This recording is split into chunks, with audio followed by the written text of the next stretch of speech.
জারজার হয়ে যাচ্ছেন, বলছেন ইয়া রাসূলুল্লাহ, আমার রক্তটা আমি জিহাদের ময়দানে ঢেলে দিব নিয়াত করেছি, আর আপনি আল্লাহর কাছে দোয়া করলেন, আমার রক্ত কাফের মুশরিকদের জন্য হারাম করে দিলেন। আল্লাহ রাসূল বললেন, ও আব্দুল্লাহ ইবনে জুলবাদাদাইন, আমি বিশ্বনবী আজকে বলে গেলাম, তুমি যদি বিছানার মধ্যে জ্বরে আক্রান্ত হয়েও যদি তুমি ইন্তিকাল করো, আল্লাহ পাক রব্বুল আলামিন কিয়ামতের দিন তোমারে শহীদদের কাতারে তুলে দিবেন। জোরে বলেন সুবহানাল্লাহ। তুমি যদি জ্বরে আক্রান্ত হয়েও মারা যাও, আল্লাহ পাক তোমাকে শহীদ মর্যাদা দান করবেন। জোরে বলেন সুবহানাল্লাহ। এই বাণী কার বলেন? এই বাণী কার? রাসূল করিম বিশ্বনবী সাল্লাল্লাহু আলাইহি সাল্লাম তিনি নিজেই জানাজার ইমামতি করলেন। আর তিনি জানাজার ইমামতি করে রাতের বেলা কবরের পাশে টিমটিম করে একটা আলো নিয়ে একজন দাঁড়িয়ে আছেন, আর কবরের মধ্যে একজন নেমে আছেন, আর দুইজন ব্যক্তি লাশ ধরে নিয়ে কবরের দিকে যাচ্ছিলেন। এই কবরের মধ্যে যিনি দাঁড়িয়ে আছেন তিনি আর কেউ নন, তিনি হলেন রহমতের নবী, বিশ্ব নবী মুহাম্মাদুর রাসূলুল্লাহ। জোরে বলেন সাল্লাল্লাহু। কবরের মধ্যে কে নেমে আছেন? রহমতের নবী, শাফায়াতের কান্ডারি। পোশাকগুলো দেখা যায়, এই জামা পোশাকগুলো সবগুলো আমার টাকার, সবগুলো খুলে দাও। হাদিস শরীফের মধ্যে এসেছে, বুখারী শরীফের মধ্যে, আব্দুল্লাহকে যখনই বলা হয়েছে তোমার পরনের লুঙ্গিটা পর্যন্ত আমি কিনে দিয়েছি, সবগুলো খুলে দিয়ে চলে যাও। এবার আব্দুল্লাহ সঙ্গে সঙ্গে গায়ের জামা লুঙ্গিগুলো খুলে দিলেন, সবগুলো খুলে ফেলে দিল। হেঁটে চললেন তার মায়ের কাছে, মায়ের দরবারে গিয়ে দরজায় গিয়ে কোরআন আনলেন, টক টক করে শব্দ করলেন। এবার মা বললেন, কে তুমি? এবার আব্দুল্লাহ ইবনে জুলবাদাইন বললেন, আম্মা জান, আমি আব্দুল্লাহ। বলে, এত রাতে কি চাও বাজান? এবার বলল, মা, আমি চাচার কাছে ছিলাম এতদিন, আমার চাচা ইসলাম কবুল করার কারণে, ঈমান আনার কারণে সব কিছু কেড়ে নিয়ে আমারে তাড়িয়ে দিয়েছেন। তুমি কি আমার অধিক বেশি যার দাম, রহমাতাল লিল আলামিন, জানো কি তোমরা তাহার নাম, রহমাতাল লিল আলামিন। প্রাণের অধিক বেশি যার দাম, রহমাতাল লিল আলামিন, জানো কি তোমরা তাহার নাম, রহমাতাল লিল আলামিন। তাহার পথে বিছিয়ে দিত টুকরো কাটা ইস্তুফ করে, তাহার পথে বিছিয়ে দিত। আউযু বিল্লাহি মিনাশ শাইতানির রাজিম। বিসমিল্লাহির রহমানির রহিম। ইন্নাল্লাহা ওয়া মালাইকাতাহু ইউসাল্লুনা আলান নবী। ইয়া আইয়ুহাল্লাযীনা আমানু সাল্লু আলাইহি ওয়া সাল্লিমু তাসলিমা। সকলে মহব্বত নিয়ে দরুদ ইব্রাহিম পড়ুন। আল্লাহুম্মা সাল্লি আলা মুহাম্মাদিন কামা সাল্লাইতা আলা ইব্রাহিম ওয়া আলা আলি ইব্রাহিম ইন্নাকা হামিদুম মাজিদ। আল্লাহুম্মা বারিক আলা মুহাম্মাদিন ওয়া আলা আলি মুহাম্মাদ كما باركت على إبراهيم وعلى آل إبراهيم إنك حميد مجيد بلغ العلا بكماله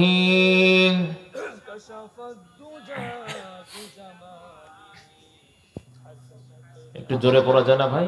একটু জোরে পড়েন। বালাগাল উলা বিকামালিহি কাশাফাদ দুজা বিজামালিহি হাসুনাত জামিউ খিসালিহি সাল্লু আলাইহি मुझे कुछ मिले या न मिले मोहम्मद मिले मुझे कुछ मिले या न मिले मोहम्मद मिले यानी वो शै जिसे अल्लाह मिले बलगल उला बिकमालिही कशफत दुजा बिजमालिही हसनत जमीओ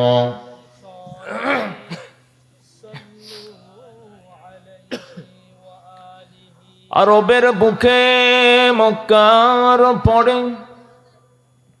আমিনার যেথায় ঘর খোদার করুণা কৌসার হয়ে ঝরছে বারংবার বালাগাল উলা বিকামালিহি কাশাফাদ দুজা বিজামালিহি হাসুনাত জামিউ খিসালিহি সাল্লু আলাইহি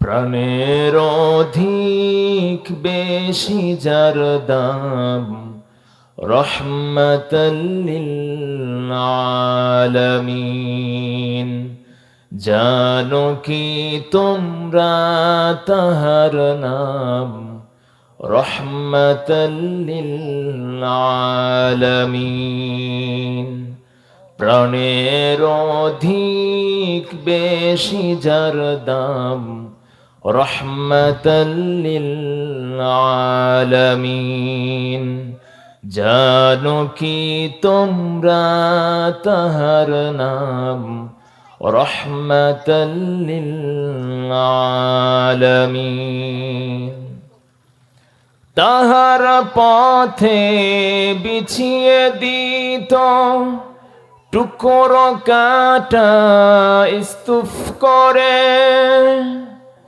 তাহার পথে বিছিয়ে দিত টুকরো কাটা ইস্তুফ করে তাকেও দিলেন প্রেম মুজাসসাম রহমাতাল লিল আলামিন জানো কি তোমরা তাহার নাম রহমাতাল লিল আলামিন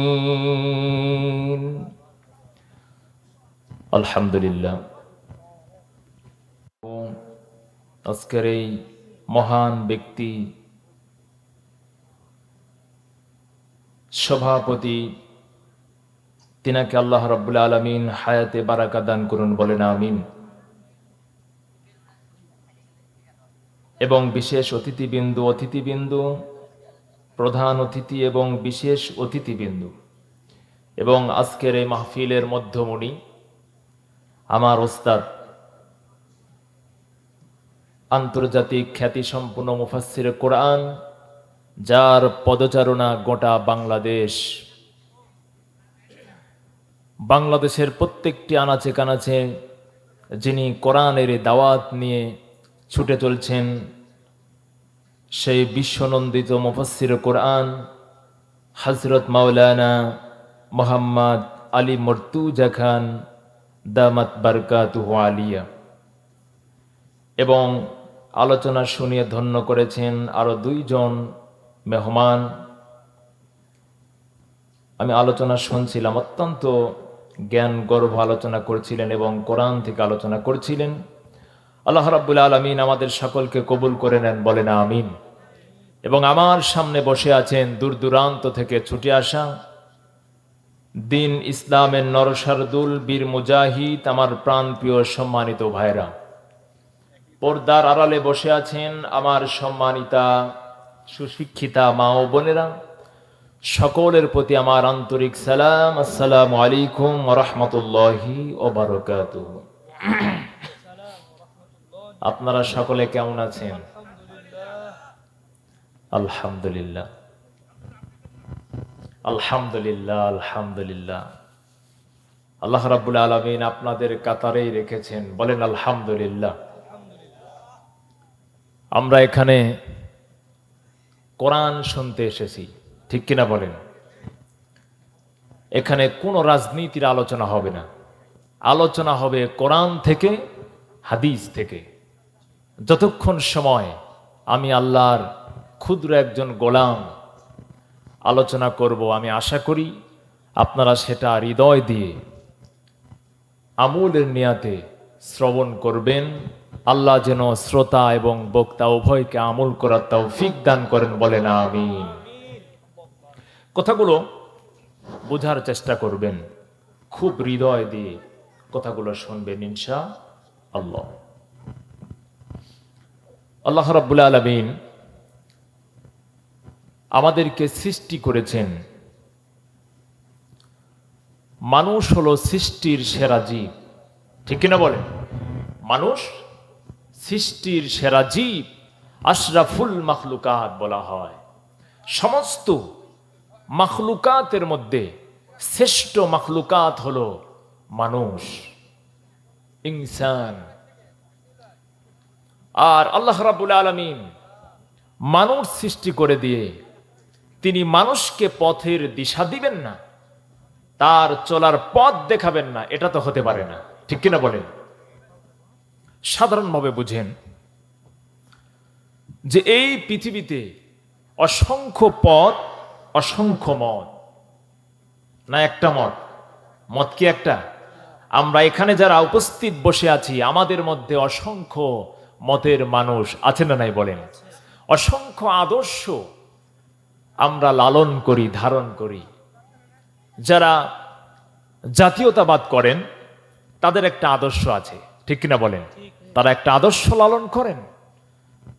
যারা ধর্মনিরপেক্ষতা, তাদের একটা আলাদা আদর্শ, তাদের একটা আলাদা মতামত আছে, ঠিক কিনা বলেন? যারা কোরআন এবং সুন্নাহর আইন চান, তাদের একটি আলাদা মতাদর্শ আছে না নাই? এরকম যত মত, যত দল, যত আদর্শের মানুষ আমরা এখানে বসে আছি, তো এই সমস্ত আদর্শ এবং মতামতের মধ্যে দিয়ে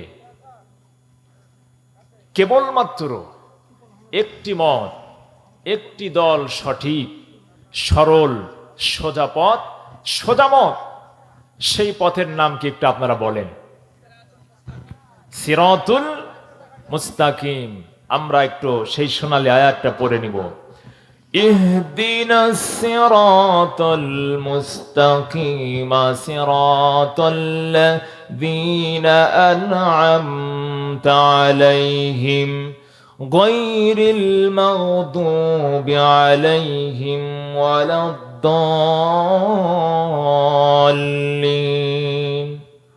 মাইকটা পূর্বেই ভালো ছিল, মাইকটা পূর্বে ভালো ছিল ভাই, খুব কষ্ট হচ্ছে, এভাবে কথা বলা যাবে না ভাই। পূর্বেটাই ভালো ছিল, একটু ঠিক করে দেন ভাই। ঠিক আছে ভাই, আপনি একটু, হ্যাঁ। তো আলহামদুলিল্লাহ, আল্লাহ পাক রব্বুল আলামিন তিনি একটি সোজা, সরল, সঠিক পথের দিশা দিয়েছেন আমাদেরকে। সেটা কি বলেন? ইহদিনাস সিরাতাল মুস্তাকিম। এটা হচ্ছে সরল, সঠিক, সোজা পথ। আর পৃথিবীতে যত মত, যত পথ আছে, এই সবগুলো পথ, মত হচ্ছে শয়তানের দেখানো পথ, ঠিক কিনা বলেন? কেবলমাত্র, শুধুমাত্র সঠিক, সরল, সোজা পথের নাম হচ্ছে ইহদিনাস সিরাতাল মুস্তাকিম। এটা হচ্ছে আমাদের নবীজির দেখানো যে পথ, এটাই হলো আসল পথ, আসল মত, ঠিক কিনা বলেন?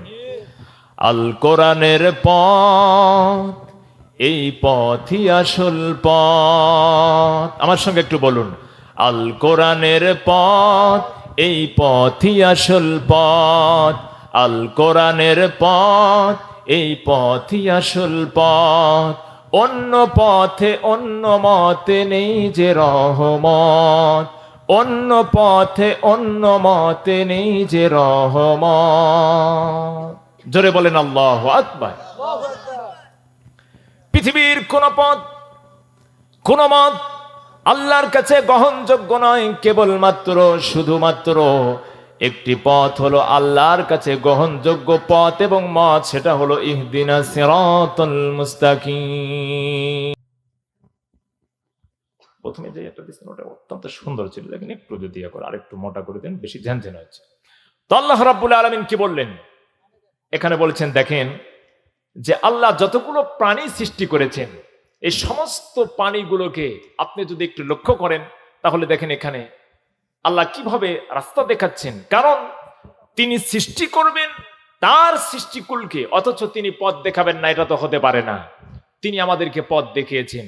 একটা মুরগির বাচ্চা যখন এটা ডিম থেকে ফুটে বেড়ায়, ডিম থেকে যখন ফুটে বেড়ায়, এই মুরগির বাচ্চাটাকে আপনি যদি পানির মধ্যে দেন, ও কি সাঁতার কাটবে?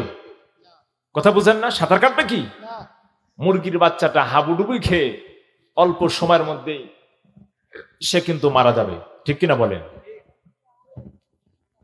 আর একটা হাঁসের ডিম, সেখান থেকে একটা হাঁসের বাচ্চা ফুটে বের হলো, আর সেই বাচ্চা সঙ্গে সঙ্গে পানিতে নেমে ডুব দিয়ে সাঁতার কেটে এপার থেকে ওপারে চলে গেল। এখন বলেন তো, ডিমের ভিতর থেকে সাঁতার কাটানো শিখালো কে? কে শিখিয়েছেন বলেন? একে সাঁতার শিখিয়েছেন আল্লাহ সুবহানাহু ওয়া তাআলা। জোরে বলেন সুবহানাল্লাহ। তাহলে আল্লাহ রাব্বুল আলামিন প্রাণীকে সৃষ্টি করলেন, তাদেরকে একটা পথ দেখিয়ে দিলেন, মত দেখিয়ে দিলেন। আল্লাহ পাক বলছেন, বান্দারে আমি তোমাদেরকে সৃষ্টি করলাম আর তোমাদেরকে পথ দেখাবো না, এটা তো হতে পারে না। আমি আল্লাহ পাক তোমাদেরকে একটি সরল সঠিক সোজা পথের দিশা দিয়েছি। এই পথে তোমরা যদি চলো তাহলে তোমরা সরাসরি আল্লাহর জান্নাতের মধ্যে প্রবেশ করে যাবে। জোরে বলেন সুবহানাল্লাহ। তাহলে কেবলমাত্র রাসূলের পথ হলো সঠিক পথ, কোরআনের পথ হলো সঠিক পথ। পৃথিবীতে যত পথ যত মত, এই সবগুলো হলো শয়তানের পথ, শয়তানের দেখানো মত।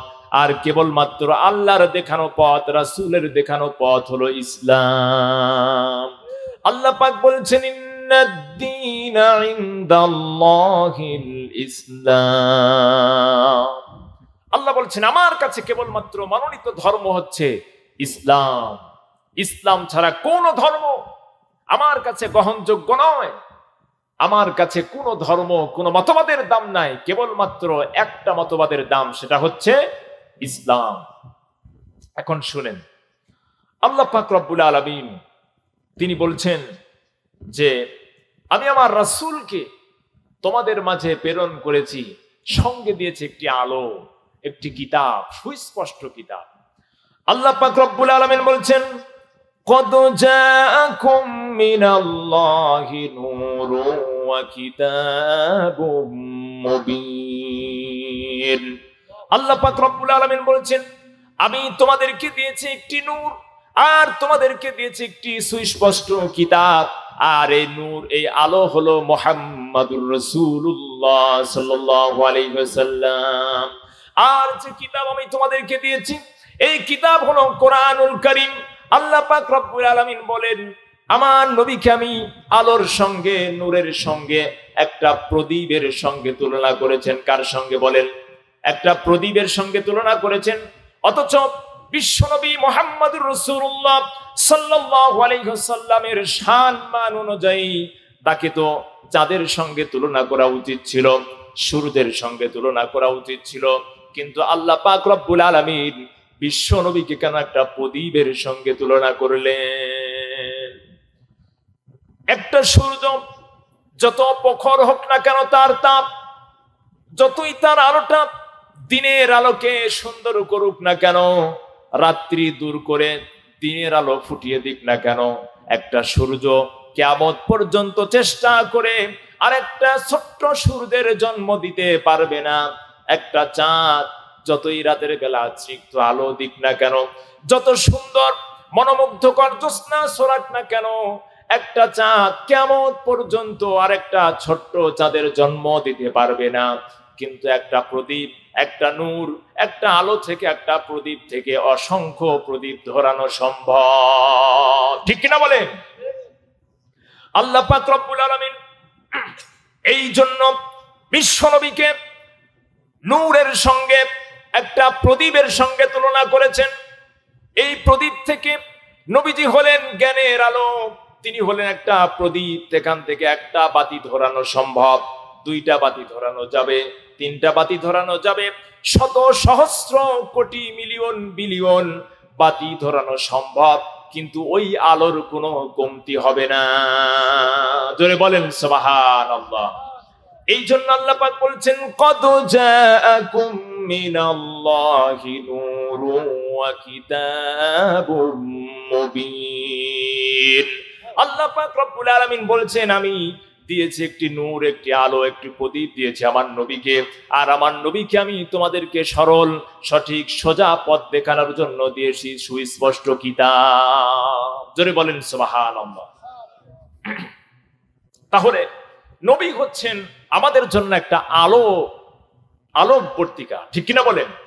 আল্লাহ আবার কি বলছেন দেখুন, আল্লাহ বলছেন, নবী হে, আমি আপনাকে এমন একটি দায়িত্ব দিয়েছি, এই দায়িত্ব পৃথিবীর কোন মানুষকে আমি আল্লাহ পাক রব্বুল আলামিন দেই নাই, এই দায়িত্ব দিয়েছি। আল্লাহ কি বলেছেন দেখুন, আল্লাহ বলেছেন, আলিফ লাম রা কিতাবুন আনজালনাহু ইলাইকা লিতুখরিজান নাসা মিনাদ যুলুমাতি ইলান নূর।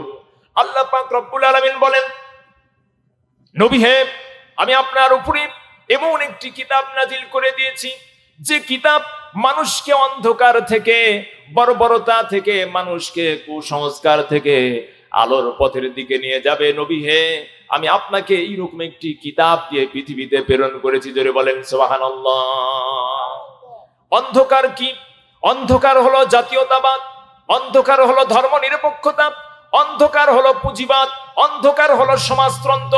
কেবলমাত্র শুধুমাত্র আলোর পথ হলো আল্লাহর পথ, শুধুমাত্র আলোর পথ হলো কোরআনের পথ, কেবলমাত্র আলোর পথ হলো রাসূলের পথ। জোরে বলেন ঠিক কিনা? আলোর পথ কোনটা বলেন? কোরআনের পথ হচ্ছে আলোর পথ। এটা মানুষকে অন্ধকার থেকে মানুষকে আলোর দিকে পথের দিশা দেয়। সেটা কি বলেন? এই কোরআনুল কারীম। জোরে বলেন সুবহানাল্লাহি ওয়া বিহামদিহি। এই কোরআনের পথে আপনারা চলতে রাজি আছেন তো সবাই ইনশাআল্লাহ? দুহাত তুলে একটু আল্লাহরে দেখান, লিল্লাহি তাকবীর, লিল্লাহি তাকবীর। হাত নামান। আল্লাহ, আমার যে সমস্ত ভাইগুলো আজকের এই তাফসীরুল কোরআন মাহফিলে এসে আপনাকে দেখানোর জন্য যারা কোরআনের পথ মেনে নিবে হাত তুলেছেন, এই দুহাতটা কিয়ামতের দিন আল্লাহ আপনি এই নাজাতের উসিলা করে দেন, বলেন আমিন। আল্লাহ পাক রব্বুল আলামিন আমাদের নবীকে দিয়েছেন, আমাদের নবীকে আল্লাহ পাক দিয়েছেন কিতাবুল্লাহ, কোরআনুল কারীম। আল্লাহ পাক বলেছেন, নবী হে, এটা হচ্ছে আলোর পথ, সঠিক পথ। এ পথ থেকে যারাই সরে যাবে তারা তো গোমরাহির মধ্যে চলে যাবে, তারা তো আমার পথ থেকে জাহান্নামের পথের দিকে চলে যাবে। আল্লাহ বলছেন আরেকটি বাঁকা পথ হলো, আল্লাহু ওয়ালিয়্যুল্লাযীনা আমানু ইখরিজুহুম মিনাজ-যুলুমাতি ইলান-নূর। আল্লাহ পাক বলছেন, যারা আমার উপরে ঈমান আনলো, যারা আমার উপরে, আমি আল্লাহর উপরে ঈমান আনলো, আমি আল্লাহরে এক বলে স্বীকার করে নিল, আল্লাহ পাক রব্বুল আলামিন বলেন, আমি তার জন্য জিম্মাদার হয়ে যাই, আমি আল্লাহ তার হেফাজতকারী হয়ে যাই, আমি আল্লাহ পাক রব্বুল আলামিন তার হেফাজতকারী হয়ে যাব, আর আমি আল্লাহ তারে মাফ করে দিব, আর আল্লাহ পাক রব্বুল আলামিন বললেন আমি তারে আলোর পথ দেখাবো, সঠিক পথে তাকে পরিচালিত করব। জোরে বলেন সুবহানাল্লাহ। ওয়াল্লাযীনা কাফারু আউলিয়াউহুমুত তাগুত ইখরিজুনাহুম মিনান নূরি ইলাজ যুলুমাত। আর যারা তাগুত, যারা কাফের, তাদের অভিভাবক হলো তাগুত, তাদের জিম্মাদার তাগুত হয়ে যায়। আর এই তাগুত তাদেরকে আলো থেকে অন্ধকারের দিকে অর্থাৎ জাহান্নামের দিকে তাদেরকে ঠেলে দেয়। জোরে বলেন নাউজুবিল্লাহ।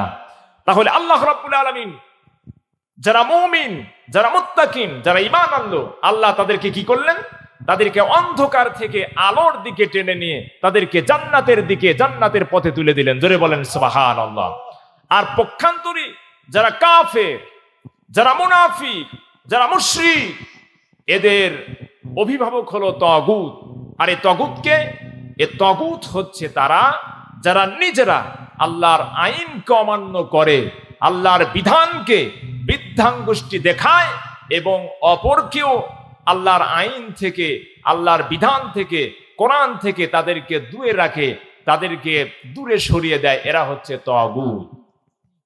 আর আল্লাহ বলছেন এই সমস্ত তাগুতের জন্য উলাইকা সাহাবুন নার হুম ফিহা খালিদুন। জোরে বলেন আল্লাহু আকবার। আল্লাহ পাক রব্বুল আলামিন বলেন এই সমস্ত তাগুতের জন্য জাহান্নাম অবধারিত হয়ে গেছে, তারা সেখানে চিরকাল থাকবে, তাদেরকে আর উঠানো হবে না। এই জন্য সম্মানিত ভাইরা আবার যতদিন দুনিয়াতে বেঁচে আছেন, জীবন যতদিন আছে, ততদিন পর্যন্ত আপনার শ্বাস নালীর মধ্যে শ্বাসটা ঢুকতে থাকবে, ততক্ষণ পর্যন্ত এরাদা করতে হবে, নিয়াত করতে হবে আল্লাহর আইন বিধানের বাহিরে আমরা কখনো তাগুতের অনুসরণ করব না। ঠিক কিনা বলেন? কোন তাগুত, কোন মুশরিকের ভয় ডর করে দুনিয়ার জীবনে আপনি যদি বরবাদ করে দেন, সম্মানিত ভাইরা আমার, তাহলে দুনিয়া তো ক্ষণস্থায়ী জীবন। আল্লাহ বলছেন ওমা হাদিহিল হায়াতুদ দুনিয়া ইল্লা লাহবুম ওয়া লাইব। এই দুনিয়া হচ্ছে তোমাদের জন্য একটা ক্ষণস্থায়ী মায়ামোহ ছাড়া আর কিছুই নয়। আখিরাত তোমাদের জন্য এর চাইতে উত্তম। জোরে বলেন সুবহানাল্লাহি ওয়া বিহামদিহি। আখিরাত অত্যন্ত উত্তম। এজন্য আল্লাহ পাক রব্বুল আলামিন বলছেন নবী হে, এই দুনিয়ার মানুষগুলো আপনার অনুসরণ করবে, আপনার অনুকরণ করবে। এখন এইখানে একটু আপনারা বলেন তো ভাই, আপনারা যারা আছেন এখানে আল্লাহ রহমত চান না, আল্লাহর ভালোবাসা চান না, এইরকম একজন ব্যক্তি যদি থাকেন তাহলে হাত তুলে একটু দেখান। কেউ আছেন? কেউ নাই? কেউ নাই। আমরা সবাই আল্লাহর রহমত চাই কি চাই না বলেন? আল্লাহর ভালোবাসা চাই কি চাই না? যদি আল্লাহর ভালোবাসা চান আল্লাহর জমিনে, তাহলে নিঃসন্দেহে বিশ্বনবী মুহাম্মদ রাসূলুল্লাহ সাল্লাল্লাহু আলাইহি ওয়াসাল্লামের জীবন আদর্শ ছাড়া বাকি কোথাও কোনোভাবে আল্লাহর ভালোবাসা আপনি পেতে পারেন না। ঠিক কিনা বলেন? কেবলমাত্র নবীজির আদর্শের মধ্যেই আছে আপনার জন্য মুক্তি, আপনার জন্য জাহান্নাম থেকে বাঁচার সোজা পথ, সরল পথ। এছাড়া আল্লাহ নবীর দেখানো পথ মত ছাড়া, তার জীবন আদর্শ ছাড়া কখনো আল্লাহর রহমত, আল্লাহর ভালোবাসা আপনি পেতে পারেন না। সম্মানিত ভাইরা আমার, আল্লাহ পাক রব্বুল আলামিন বলছেন কুল ইন কুনতুম তুহিব্বুনাল্লাহা ফাত্তাবিউনি ইউহিব্বুকুমুল্লাহু ওয়া ইয়াগফির লাকুম যুনুবাকুম ওয়াল্লাহু গফুরুর রহিম। আল্লাহ পাক রব্বুল আলামিন বলেন কুল, নবী হে আপনি বলুন, আপনি বলে দেন ইন কুনতুম তুহিব্বুনাল্লাহ, যারা আমি আল্লাহকে ভালোবাসতে চায়। একটু মনোযোগ দিতে হবে, বুঝতে পারতেছেন? আল্লাহ নবীকে কি বলছেন? কুল, নবী হে আপনি বলেন ইন কুনতুম তুহিব্বুনাল্লাহ, যারা আমি আল্লাহরে ভালোবাসতে চায়। একথা কে বলছেন বলেন? আল্লাহ বলছেন নবী হে ইন কুনতুম তুহিব্বুনাল্লাহ, যারা আমি আল্লাহকে ভালোবাসতে চায়, তাহলে আপনি তাদেরকে বলে দেন ফাত্তাবিউনি। কি বললেন? ফাত্তাবিউনি। নবী হে, তারা যেন আপনার অনুসরণ করে, আপনার ইত্তেবা করে, আপনাকে দেখে দেখে তারা যেন আল্লাহর জমিনে চলে, তাহলেই তারা আমি আল্লাহকে ভালোবাসা, আমার ভালোবাসা পাবে। জোরে বলেন সুবহানাল্লাহি ওয়া বিহামদিহি। এখন দেখেন আল্লাহর নবীকে ভালোবাসলে তার অনুসরণ, তার ইত্তেবা, তাকে দেখে দেখে চললেই আল্লাহ বলছেন তাহলে আমি আল্লাহ আমাকে তারা যে ভালোবাসতে চায়, মহব্বত করতে চায়, তাহলে আমি আল্লাহকেই তাদের ভালোবাসা হবে। এখন দেখেন আমাদের মধ্যে নবীজির জীবন আদর্শ আছে নাকি? যারা ব্যবসা করেন, ব্যবসার মধ্যে কি করেন? ওজনে কম। গরুর গোস্ত নিতে যাবেন, যতগুলো ভালো ভালো গোস্তগুলো আপনারে দিয়ে দিবে, দেখবেন আরো 2 পিস বেশি দিয়ে আপনার মনটা ভরে দিবে। আপনি বাড়িতে এসে মেপে দেখবেন যে ওইখানে ওজনে কম। তাহলে নবীজির আদর্শ কি ওইখানে আছে? ব্যবসার মধ্যে আছে ভাই? ব্যবসার মধ্যে নবীজির আদর্শ নাই, চাকরির মধ্যে নবীজির আদর্শ নাই, ব্যক্তিগত জীবনে নবীজির আদর্শ নাই, পারিবারিক জীবনে নবীজির আদর্শ নাই, সমাজ জীবনে নবীজির আদর্শ নাই, রাষ্ট্রীয় জীবনে নবীজির আদর্শ না থাকার কারণে আজকে বাংলার জমিনে গোটা পৃথিবী ধরে মুসলমান আজকে লাঞ্ছিত, বর্বরিত, অত্যাচারিত, ঠিক কিনা বলেন? আজকে যদি নবীজি সাল্লাল্লাহু আলাইহি ওয়াসাল্লামের বিশ্ব নবীর জীবন আদর্শ নিয়ে আমরা সবাই জীবন করতাম, তাহলে আমাদেরকে কোন কাফের, কোন মুশরিক, কোন মুরতাদ তারা আমাদের দিকে চোখ রাঙিয়ে কথা বলতে পারতো না, ঠিক কিনা বলেন? আজকে আমাদের মধ্যে নবীজির জীবন আদর্শ নাই।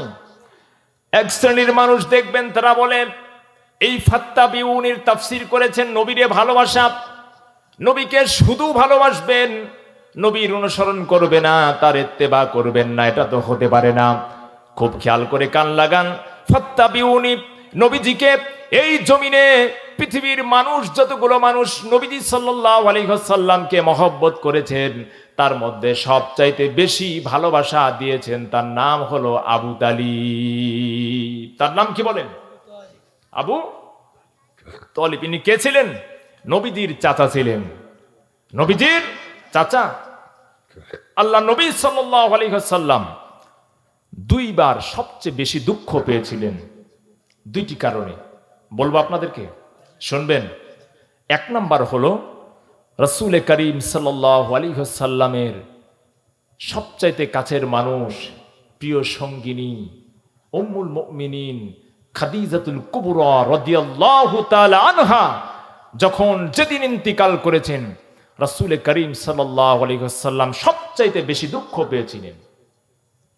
এত দুঃখ নবীজি ইতিপূর্বে কোনোদিন পান নাই। কারণ মক্কার জমিনে যখন রাসূল করিম সাল্লাল্লাহু আলাইহি ওয়াসাল্লামের পা রাখার মতো জায়গা ছিল না, ওই সময় উম্মুল মুমিনিন খাদিজাতুল কুবরা রাদিয়াল্লাহু তাআলা আনহা বিশ্বনবীকে জায়গা দিয়েছিলেন। জোরে বলেন সুবহানাল্লাহ। তার পাশে থেকে ছিলেন এমন সহধর্মিণী দরকার, যাকে আল্লাহ পাক সালাম দিয়েছেন। কি দিয়েছেন বলেন? আল্লাহ সালাম দিয়েছেন খাদিজাতুল কুবরা রাদিয়াল্লাহু তাআলা আনহাকে।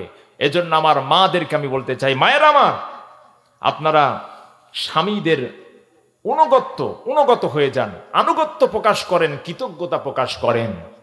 কারণ এই খাদিজাতুল কুবরা রাদিয়াল্লাহু তাআলা আনহা শুধু একটা কারণেই আল্লাহ পাক রব্বুল আলামিনের পক্ষ থেকে সালাম পেয়েছিলেন। এই কারণটা কি বলে দেব একটু?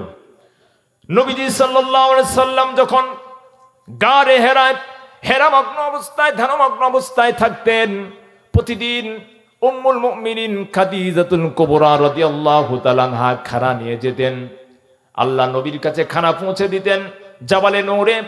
আল্লাহ পাক রব্বুল আলামিন এই দৃশ্যটা আরশ মহল্লা থেকে দেখছিলেন। আরশ থেকে দেখে দেখে জিব্রাইলকে বললেন, ও জিব্রাইল, জলদি করে চলে যাও, ওই যে দেখো আমার খাদিজা, আমার নবী, বিশ্ব নবী জনাবে মুহাম্মদুর রাসূলুল্লাহ সাল্লাল্লাহু আলাইহি ওয়াসাল্লামের জন্য খানা নিয়ে আসছে।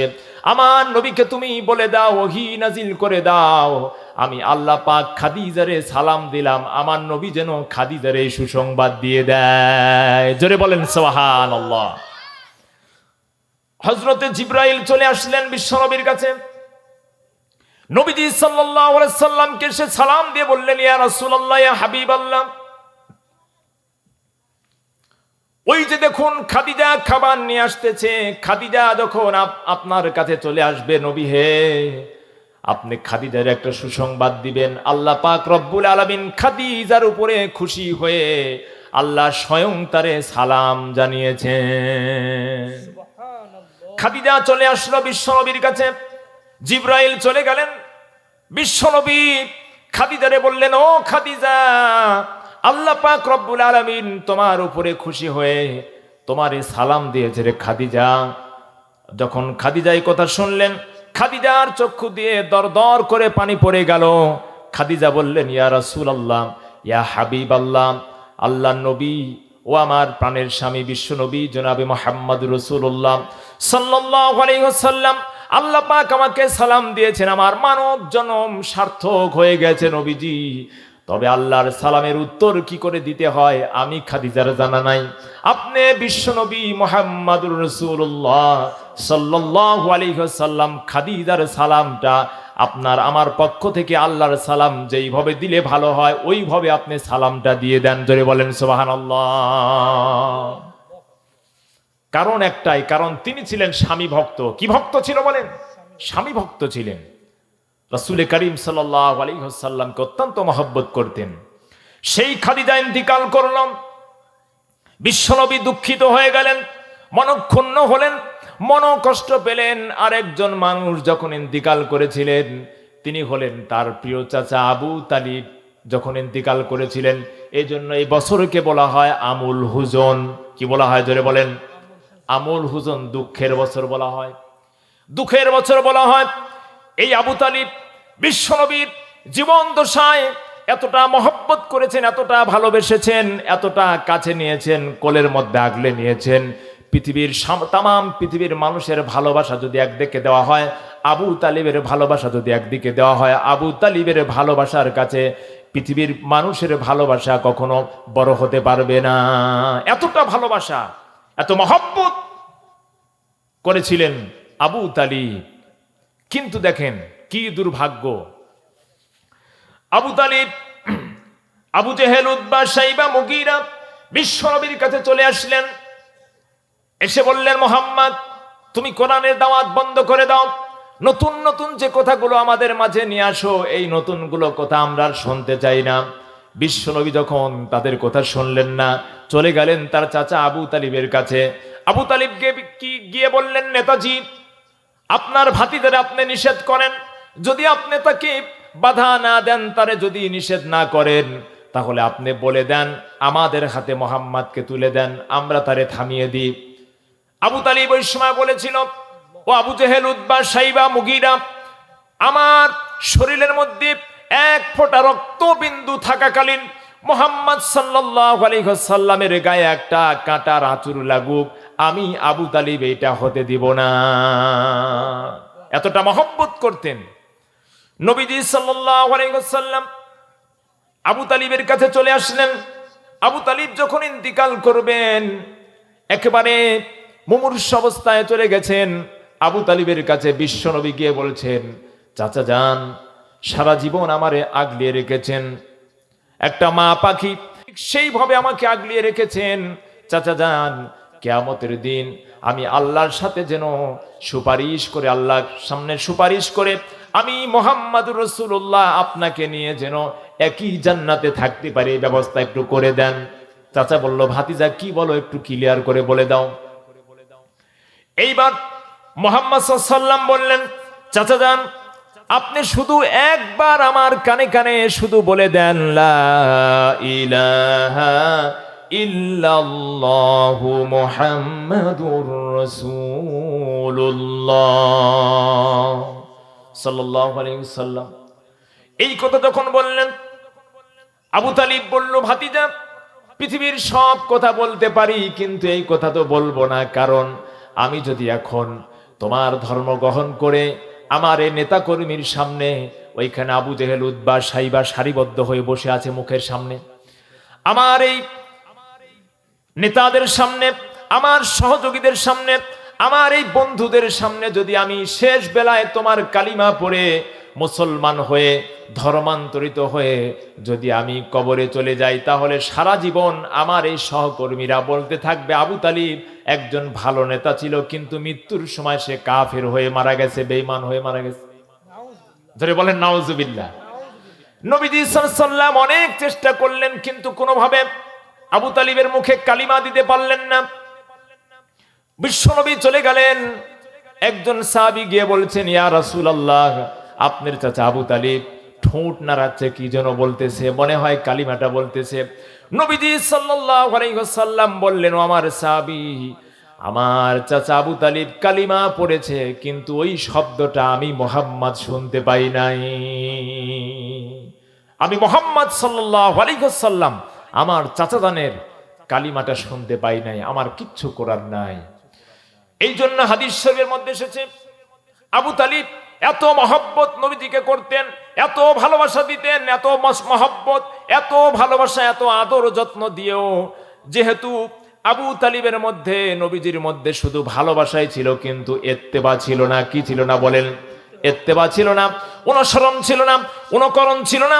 নবীজিকে দেখে দেখে তিনি চলতেন না, কিন্তু মহব্বত করতেন। এই কারণে আল্লাহ পাক রব্বুল আলামিন তারে জাহান্নামের সবচাইতে নিম্ন শ্রেণীর আযাবটা তাকে দিয়ে দিয়েছেন, এরপরেও জাহান্নাম। এখন আপনারা বলতে পারেন যে হুজুর, আপনি কি তাহলে আল্লাহর নবীকে ভালোবাসতে নিষেধ করতেছেন? ভালো তো বাসতেই হবে, কিন্তু ভালোবাসার সঙ্গে সঙ্গে নবীজির ইত্তেবা, অনুসরণ, তাকে দেখে দেখে আপনার পরিবার জীবন, রাষ্ট্রীয় জীবন, ব্যক্তিগত জীবন, সমাজ জীবন, প্রত্যেকটি জীবনে বিশ্ব নবীর আদর্শ নিয়ে দেখে দেখে চলতে হবে। এটাই ইসলাম, এটাই হচ্ছে ভালোবাসা, এটাই হচ্ছে নবীজির জীবন আদর্শ। ধরে বলেন সুবহানাল্লাহি বিহামদিহি। এখন যারা শুধু বলেন যে নবীরে ভালোবাসি, মহব্বত করি, এটা হচ্ছে একটা টাটকা মুনাফিকি ছাড়া, মিথ্যাবাদী ছাড়া আর কিছুই হতে পারে না। ঠিক কিনা বলেন? তাফসীর ইবনে কাসিরের মধ্যে বলা হয়েছে, যে সমস্ত মানুষগুলো এই কথা বলে আমি আল্লাহরে ভালোবাসি, আমি নবীকে মহব্বত করি, আমি নবীজিকে ভালোবাসি, আল্লাহ পাক রব্বুল আলামিন বললেন, তারা যদি বলে আমি আল্লাহরে ভালোবাসি, নবীজিকে মহব্বত করি, অথচ তারা আমার নবীজির অনুসরণ করে না, আমার নবীজির ইত্তেবা করে না, ব্যক্তিগত জীবনে করে না, সমাজ জীবনে করে না, রাষ্ট্রীয় জীবনে আমার অনুকরণ, আমার অনুসরণ তাদের মধ্যে নাই, অথচ তারা বলে আমরা আল্লাহরে ভালোবাসি, নবীজিকে মহব্বত করি, নবীজিকে অনুসরণ করি, আল্লাহ পাক রব্বুল আলামিন বললেন, তাদের মতো বড় জালিম, মিথ্যাবাদী আল্লাহর জমিনে আর একটাও নাই। ঠিক কিনা বলেন? তারা হলো সবচাইতে বড় মিথ্যাবাদী, জালেম, যারা নবীজির ইত্তেবা করলো না, অনুসরণ করলো না, অথচ বলে যে আমরা আল্লাহরে খুব মহব্বত করি, নবীরে খুব ভালোবাসি। এইরকম কথা বলে কি বলেন না বলেন? আছে না নাই বলেন? আল্লাহ পাক রব্বুল আলামিন বলছেন, মা আতাকুমুর রাসূলু ফাখুযুহু ওয়া মা নাহাকুম আনহু ফান্তাহু। আল্লাহ পাক রব্বুল আলামিন বলেন, ও দুনিয়ার মানুষ, আমার নবীজি তোমাদের সামনে, তোমাদের মাঝে, তোমাদের জীবনে যা নিয়ে এসেছেন, যা আদেশ করেছেন, সবগুলো তোমরা মানবা। আর আমার নবী তোমাদেরকে যেগুলো নিষেধ করেছেন, যেগুলো নিজে বর্জন করেছেন, এই সবগুলোকে বাদ দিবা, বর্জন করে দিবা। এটাই হচ্ছে ইসলাম। মাইয়ুতির রাসূল ফাকাদ আতা আল্লাহ। আল্লাহ পাক বলেন, যে ব্যক্তি আমার নবীজির আনুগত্য করলো, সে যেন স্বয়ং আমি আল্লাহ পাক রব্বুল আলামিনের আনুগত্য প্রকাশ করলো। জোরে বলেন সুবহানাল্লাহ। তাহলে নবীজির আনুগত্যের মধ্যেই আল্লাহর ভালোবাসা নিহিত আছে না নাই বলেন? আছে না নাই? আছে। সম্মানিত ভাইরা আমার, ঈমান হচ্ছে একজন মানুষের সবচাইতে মৌলিক একটি বিষয়। আর ঈমান যদি না থাকে, দুনিয়ার জীবনে আপনি কখনো একজন মুমিন, পুরাপুরি মুসলমান হতে পারবেন না, আপনার ঈমান যদি ক্ষতিগ্রস্ত হয়ে যায়। ঠিক কিনা বলেন? ঈমানের জন্য জীবন যায় যাক, জীবন চলে যাবে, কিন্তু ঈমান দিতে আমরা রাজি নাই। ঠিক কিনা বলেন? সেই শরীফ ওসমান বিন হাদি আমাদের যে শিক্ষা দিয়ে গেলেন, তিনি কি শিক্ষা দিয়েছেন? তিনি বলে গেলেন, আমাদেরকে মেসেজ দিয়ে গেলেন যে জীবনে সব কিছু তুমি দিয়ে দিবে, কিন্তু তোমার ঈমানকে তুমি কখনো বিক্রি করে দিবে না। ঠিক কিনা বলেন? আমার শরীর তুমি ছিঁড়ে খাও, আমার চক্ষু নিয়ে নাও, আমার সব দেহের রক্তগুলো তুমি নিয়ে নাও, বিনিময়ে তুমি আমার ঈমানকে নিও না। কারণ এই ঈমানটা শুধু আমার আল্লাহর জন্য, পৃথিবীর কোনো মানুষের জন্য, কোনো কাফের, মুশরিক, তাগুতের জন্য আমার ঈমান নয়, একমাত্র কেবলমাত্র আল্লাহর জন্য আমার ঈমান আমি উন্মুক্ত করে দিয়েছি। ঠিক কিনা বলেন? ঈমানটা শুধু আল্লাহর জন্যই আপনাকে রেখে দিতে হবে। এই ঈমানের মধ্যে অন্য কারো জায়গা দেওয়া যাবে না। যাবে না কি বলেন? দেখুন, একজন তরুণ মানুষ নাম তার আব্দুল উজ্জা। আজকেই বুখারী শরীফের মধ্যে হাদিসটা, আমি একটা লম্বা হাদিস পড়ে আসলাম। আমাদের প্রিয় আল্লামা দেলওয়ার হোসাইন সাইদি রহিমাহুল্লাহ হাদিসটা অসংখ্যবার তিনি বর্ণনা করেছেন, তিনি বলেছেন, আলোচনা করেছেন, আপনারা শুনেছেন। এরপরে আমি বলছি, এই হাদিসটা আমি নিজে স্বচক্ষে আজকেই পড়ে আসলাম।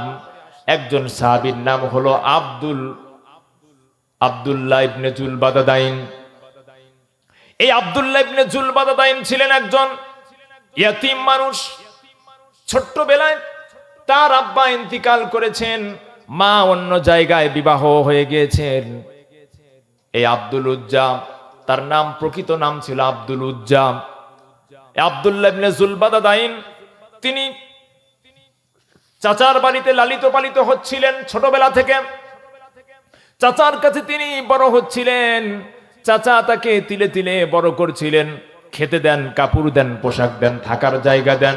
এ আব্দুল্লাহ ইবনে জুলবাদাদাইনকে, আব্দুল্লাহ ইবনে জুলবাদাদাইন যখন যুবক হয়ে গেলেন, বুঝতে শিখলেন, একদিন তিনি হঠাৎ করে খবর পেলেন মদিনাতে একজন মানুষ হিজরত করে এসেছেন। তিনি নবুয়তের দাবি করেছেন, আর তিনি নাকি সবচাইতে সৎ মানুষ, নির্ভীক মানুষ। এই কথা শুনে আব্দুল্লাহ ইবনে জুলবাদাদাইন এক পা দুপা করে বিশ্ব নবীর ব্যাপারে খবর নিলেন। ওর কাছ থেকে খবর শুরু হয়ে গেল। এখন দেখেন, ওই যে বলেছিলাম বিশ্ব নবী হলো নূর, তিনি হলেন আলো, তিনি হলো প্রদীপ, ঠিক কিনা বলেন? নবীজি সাল্লাল্লাহু আলাইহি ওয়াসাল্লাম হলেন একটি প্রদীপ, আর এই প্রদীপের কাছ থেকে হাজার হাজার লক্ষ লক্ষ কোটি কোটি মানুষ তারা নূর নিয়ে, আলো নিয়ে তারা আলোকিত হয়েছেন। জোরে বলেন সুবহানাল্লাহ। আব্দুল্লাহ ইবনে জুলবাদাদাইন চলে গেলেন, আবার ফিরে আসলেন বাড়িতে। এসে একদিন চাচাকে বলছেন, চাচা যান, আপনি কি এই মদিনাতে একজন লোক হিজরত করে এসেছেন, আপনি কি তার নাম জানেন? এবার তিনি বললেন, হ্যাঁ আমিও তো একটু শুনেছি, তার নাম মোহাম্মদ। বলল, আপনি যখন শুনেছেন, আমি জানতে পেরেছি তার মতো এত ভালো মানুষ, তার মতো এত ভদ্র স্বভাবের মানুষ, এত সত্যবাদী মানুষ, এত ন্যায় নিষ্ঠাবান মানুষ আল্লাহর জমিন আর একটাও নাই। চাচা যান, আপনি যদি চান তাহলে আপনার সঙ্গে আমি সেই বিশ্বনবী মুহাম্মদুর রাসূলুল্লাহ সাল্লাল্লাহু আলাইহি ওয়াসাল্লামের হাতের মধ্যে হাত দিয়ে ইসলাম কবুল করতে চাই। চাচা বললে, এটা কখনো হতে পারে না। এবার ভাতিজা আব্দুল্লাহ ইবনে জুলবাদাদাইন বললেন, চাচা যান, তাহলে আপনি যখন ইসলাম কবুল করবেন নাই বলেছেন, তখন আমি আপনার সামনে ঘোষণা দিয়ে দিলাম, আশহাদু আল্লা ইলাহা ইল্লাল্লাহু ওয়াহদাহু লা শারীকা লাহু ওয়া আশহাদু আন্না মুহাম্মাদান আবদুহু ওয়া রাসূলুহু। এই ঘোষণা যখন দিয়ে দিলেন, এক আল্লাহর সাক্ষ্য দিয়ে দিলেন, আব্দুল্লাহ ইবনে জুলবাদাদাইনকে তার চাচা বললেন, ও আব্দুল্লাহ, তুমি কি জানো এর পরিণতি কি? আব্দুল্লাহ বললেন, চাচা যান, পরিণতি তো কিচ্ছুই জানি না, তবে যাই হোক না কেন, বিশ্ব নবীর উপরে যে ঈমান এনেছি, আল্লাহর প্রতি যে ঈমান এনেছি, এই ঈমান থেকে এক চুলো আমি সরে যাব না। আব্দুল্লাহ ইবনে জুলবাদাদাইনকে এবার বলল তার চাচা, ও আব্দুল্লাহ, তুমি আমার বাড়িতে থাকো, আমার বাড়ি থেকে তুমি চলে যাও। বলল, চলে যেতে রাজি আছি। এবার বলল, আব্দুল্লাহ, তোমার শরীরের মধ্যে যে পোশাকগুলো দেখা যায়, এই জামা পোশাকগুলো সবগুলো আমার টাকার, সবগুলো খুলে দাও। হাদিস শরীফের মধ্যে এসেছে, বুখারী শরীফের মধ্যে, আব্দুল্লাহকে যখনই বলা হয়েছে তোমার পরনের লুঙ্গিটা পর্যন্ত আমি কিনে দিয়েছি, সবগুলো খুলে দিয়ে চলে যাও। এবার আব্দুল্লাহ সঙ্গে সঙ্গে গায়ের জামা লুঙ্গিগুলো খুলে দিলেন, সবগুলো খুলে ফেলে দিল। হেঁটে চললেন তার মায়ের কাছে। মায়ের দরবারে গিয়ে দরজায় গিয়ে কোরআন আনলেন, টক টক করে শব্দ করলেন। এবার মা বললেন, কে তুমি? এবার আব্দুল্লাহ ইবনে জুলবাদাদাইন বললেন, আম্মা জান, আমি আব্দুল্লাহ। বলে, এত রাতে কি চাও বাজান? এবার বলল, মা, আমি চাচার কাছে ছিলাম এতদিন, আমার চাচা ইসলাম কবুল করার কারণে, ঈমান আনার কারণে সব কিছু কেড়ে নিয়ে আমারে তাড়িয়ে দিয়েছেন, তুমি কি আমার একটা পোশাক দিবা? আব্দুল্লাহ ইবনে জুলবাদাদাইনকে যখন এই কথা বললেন, আব্দুল্লাহ ইবনে জুলবাদাদাইন যখন এই কথা বললেন, সঙ্গে সঙ্গে মা দরজাটা খুলে দিলেন। খুলেই মাটা দেখলেন তার যুবক ছেলেটা উলঙ্গ হয়ে দাঁড়িয়ে আছে, সঙ্গে সঙ্গে চোখটা চেপে ধরলেন আর বললেন, আব্দুল্লাহ তুমি একটু অপেক্ষা করো, ভেতর থেকে আমি তোমার জন্য কিছু নিয়ে আসি। ভেতরে গিয়ে দেখলেন তেমন কোনো জামা কাপড় নেই, তবে একটা ছোট্ট ছিঁড়া কম্বল। এবার আব্দুল্লাহ ইবনে জুলবাদাদাইনকে ওই কম্বলটা এনে দিয়ে দিলেন। কম্বলটা নিয়ে অর্ধেকটা পরলেন আর অর্ধেকটা শরীরের মধ্যে জড়িয়ে ওই রাতের অন্ধকার পাড়ি দিয়ে মদিনার অলিতে গলিতে সব কিছু পাড়ি দিয়ে তিনি চলে গেলেন বিশ্ব নবী জনাবে মুহাম্মদুর রাসূলুল্লাহর দরবারে। নবীজির দরবারে চলে গেলেন। মসজিদে নববীর দরজার ভিতরে ঢুকে এবার তিনি সেখানে চুপ করে বসে আছেন। মাথার চুলগুলো এলোমেলো, উস্কো খুস্কো, ধুলায় ধূসরিত চুল, দাড়ির মধ্যে ধুলা, শরীরের মধ্যে তেমন কোনো কাপড় নাই, হেঁটুর উপরে কাপড়টা উঠে আছে হাঁটুর উপরে। নবীজি সাল্লাল্লাহু আলাইহি ওয়াসাল্লাম এই দৃশ্যটা দেখে বললেন, তুমি কে বাজান? এবার তিনি বললেন, ইয়া রাসূলুল্লাহ আমি হলাম মদিনার অদূরে একজন যুবক, আমার নাম হলো আব্দুল উজ্জা। নাম কি বলেন? আমার নাম আব্দুল উজ্জা। আমি ইসলাম কবুল করেছি, আমার চাচার কাছে আমি থাকতাম। আমার আব্বা জান ইন্তিকাল করেছেন, ছোটবেলায় আমার আব্বা মারা গেছেন, আমার মা অন্য আরেক জায়গায় বিয়ে হয়েছেন। ইয়া রাসূলুল্লাহ চাচার কাছে বড় হচ্ছিলাম, চাচা ইসলাম কবুল করার কারণে, ঈমান আনার কারণে আমার সব কিছু তিনি কেড়ে নিয়েছেন, এমনকি আমার পরলের লুঙ্গিটাও কেড়ে নিয়েছেন। রাসূল কারীম সাল্লাল্লাহু আলাইহি ওয়াসাল্লাম হাদিস শরীফের মধ্যে আসছেন, এই কথা শোনার সঙ্গে সঙ্গে নবীজি সাল্লাল্লাহু আলাইহি ওয়াসাল্লামের চোখ মোবারকের মধ্যে পানি চলে আসলো, ঝরঝর করে পানি পড়ছিল। হায় রে ঈমান, এই ঈমান আনার কারণে আমার আব্দুল্লাহ পরনের লুঙ্গিটাও ফেলে দিয়ে আসলো। আল্লাহ পাক রব্বুল আলামিন আমার আব্দুল্লাহকে, আব্দুল উজ্জাকে কি ঈমান দান করেছেন। বিশ্বনবী বললেন, ও আব্দুল উজ্জা, আজ থেকে তোমার নাম আব্দুল উজ্জা নয়, তোমার নাম আব্দুল্লাহ। তোমার নাম কি বলেন? আব্দুল্লাহ। এই আব্দুল্লাহ ইবনে জুলবাদাদাইন ইসলাম কবুল করলেন। নবীজি সাল্লাল্লাহু আলাইহি ওয়াসাল্লাম তাকে আহলে সুফফার মধ্যে থাকতে দিলেন, মসজিদে নববীর মধ্যে থাকেন, প্রত্যেকদিন কোরআন তেলাওয়াত করেন। আল্লাহ নবী আব্দুল্লাহ ইবনে মাসউদকে ডেকে ডেকে বললেন, ও আব্দুল্লাহ, ও আব্দুল্লাহ ইবনে মাসউদ, তুমি আমার এই জুলবাদাদাইনকে কোরআনের শিক্ষা দিবা। আব্দুল্লাহ ইবনে মাসউদ রাদিয়াল্লাহু তাআলা আনহু তিনি আব্দুল্লাহ ইবনে জুলবাদাদাইনকে কোরআনের শিক্ষা দেন। তিনি কোরআন পড়েন, সারা রাত ধরে কোরআন পড়েন, দিনে কোরআন পড়েন, কোরআনের চর্চা শুরু করে দিলেন। কোরআনের আওয়াজে অন্যান্য সাহাবীদের ঘুমের ডিস্টার্ব হয়ে গেল। এই সমস্ত সাহাবীরা বিশ্বনবীর কাছে অভিযোগ দিয়ে দিলেন, বললেন, ইয়া রাসূলুল্লাহ, ইয়া হাবিবাল্লাহ, এই আব্দুল্লাহ ইবনে জুলবাদাদাইনের কোরআন তেলাওয়াতের আওয়াজের ফলে আমরা তো ঘুমাতে পারি না, আমরা তো আরাম করতে পারি না। আল্লাহ নবী বললেন, আমার সাহাবীরা, আমার আব্দুল্লাহর ঈমানটা এত দামি ঈমান হয়েছে, তার একটু কোরআনটা জোরে জোরে পড়তে দাও, তারে কোরআনটা একটু জোরে জোরে পড়তে দাও, তারে নিষেধ করো না। ইতিমধ্যে যুদ্ধের দামামা বেজে উঠল, তাবুকের যুদ্ধ। এখন তো যুদ্ধের কথা শুনলে, জিহাদের কথা শুনলে এক শ্রেণীর মানুষের গায়ে আগুন ধরে যায়, ঠিক কিনা বলেন? তারা মনে করে জিহাদের অপব্যাখ্যা করে, তারা মনে করে জিহাদ মানে তরবারি নিয়েই অন্যদেরকে কেটে শেষ করে দিবে। এই মৌলবীগুলো, ঠিক কিনা বলেন? যারা জিহাদের মতো ফরজ আইন বিধানকে যারা অস্বীকার করে, এই বিধানকে যারা অমান্য করে, এই বিধানকে যারা অসম্মান করে, তারা নিঃসন্দেহে কুফুর, নিঃসন্দেহে কুফুর, নিঃসন্দেহে কুফুর, তাদের কোনো ঈমান নাই, ঠিক কিনা বলেন? আল্লাহর কোরআনের কোন একটি বিধানকে কেউ যদি অপছন্দ করে, কেউ যদি অস্বীকার করে, তার ঈমান থাকে না। থাকে নাকি ভাই? থাকবে? তার ঈমান থাকবে না। এই আব্দুল্লাহ ইবনে জুলবাদাদাইন ইসলাম কবুল করেছেন। তাবুকের যুদ্ধের দামামা বেজে উঠল।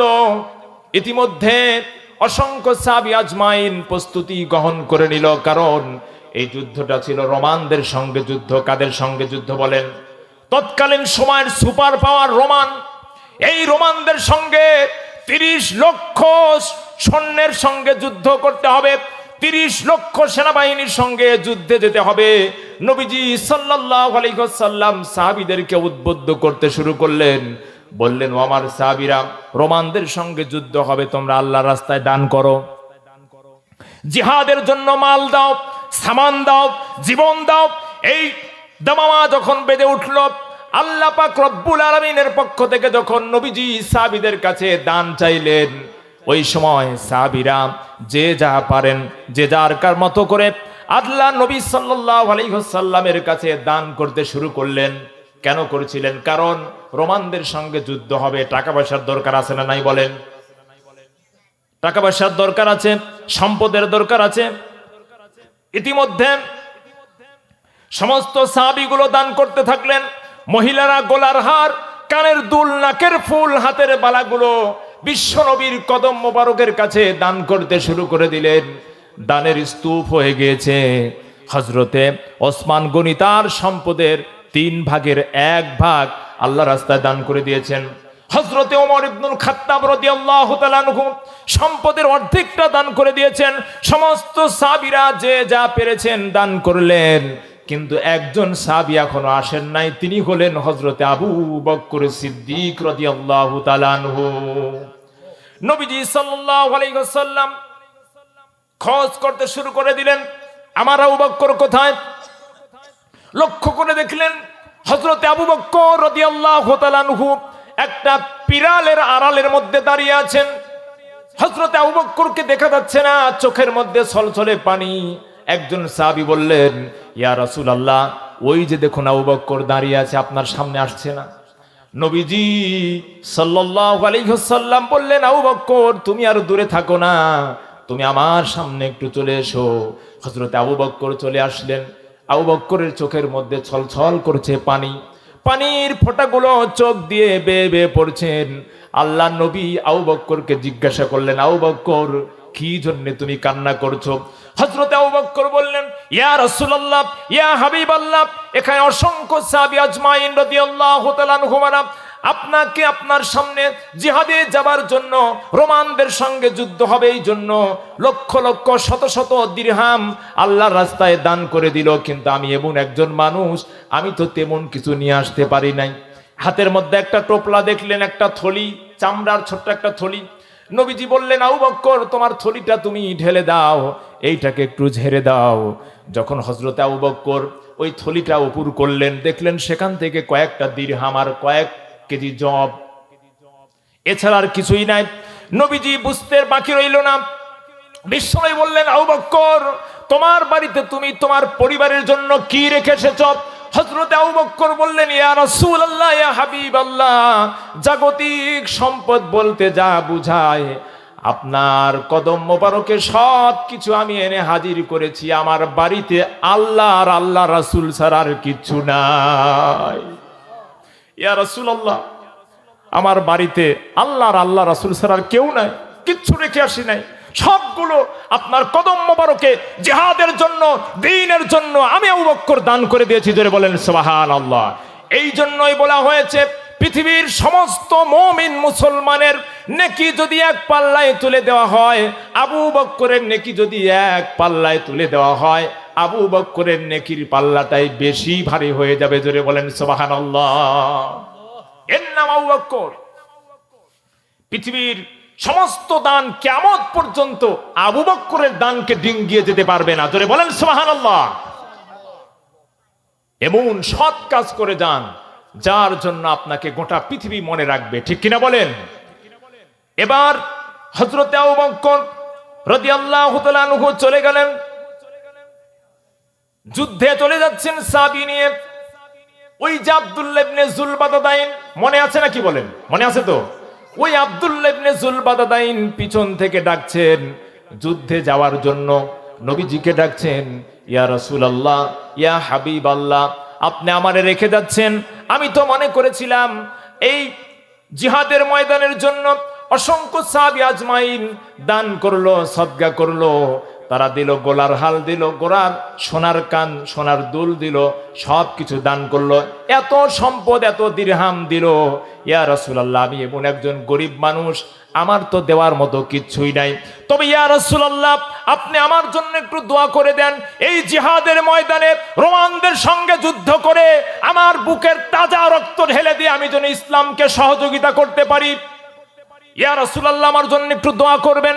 নবীজি বললেন, ও আব্দুল্লাহ ইবনে যুলবাদাদাইন, তুমি একটা গাছের বাকল নিয়ে আসো, আব্দুল্লাহ ইবনে জুলবাদাদাইন একটা গাছের বাকল নিয়ে আসলেন। এই বাকলটা নবীজি আব্দুল্লাহর হাতের মধ্যে বেঁধে দিলেন আর বললেন, আয় আল্লাহ তাআলা, আমার আব্দুল্লাহর রক্ত কাফিরদের জন্য আমি হারাম করে দিলাম। এবার আব্দুল্লাহ কেঁদে জারজার হয়ে যাচ্ছেন, বলছেন, ইয়া রাসূলুল্লাহ, আমার রক্তটা আমি জিহাদের ময়দানে ঢেলে দিব নিয়াত করেছি, আর আপনি আল্লাহর কাছে দোয়া করলেন, আমার রক্ত কাফের মুশরিকদের জন্য হারাম করে দিলেন। আল্লাহ রাসূল বললেন, ও আব্দুল্লাহ ইবনে জুলবাদাদাইন, আমি বিশ্বনবী আজকে বলে গেলাম, তুমি যদি বিছানার মধ্যে জ্বরে আক্রান্ত হয়েও যদি তুমি ইন্তিকাল করো, আল্লাহ পাক রব্বুল আলামিন কিয়ামতের দিন তোমারে শহীদদের কাতারে তুলে দিবেন। জোরে বলেন সুবহানাল্লাহ। তুমি যদি জ্বরে আক্রান্ত হয়েও মারা যাও, আল্লাহ পাক তোমাকে শহীদ মর্যাদা দান করবেন। জোরে বলেন সুবহানাল্লাহ। এই বাণী কার বলেন? এই বাণী কার? রাসূল করিম সাল্লাল্লাহু আলাইহি ওয়াসাল্লাম। জোরে বলেন আল্লাহু আকবার। যার জীবনে একটা মিথ্যা নাই, যার জীবনে কি নাই? কোনো মিথ্যা নাই। আমরা যে নেতাগুলো দেখি, এই যে অগ্নিঝরা বক্তব্য দেখবেন, এই নেতাগুলোর স্বভাব হচ্ছে তাদের ভিতর একটা, বাহির আরেকটা। মানুষের সামনে একরকম স্বভাব চরিত্র, আর ব্যক্তিগত আরেকটা চরিত্র। আর নবীজি সাল্লাল্লাহু আলাইহি সাল্লাম বাহিরেও যা, ভিতরেও, জোরে বলবেন না, আল্লাহ নবীর ভিতর বাহির সমান উন্মুক্ত।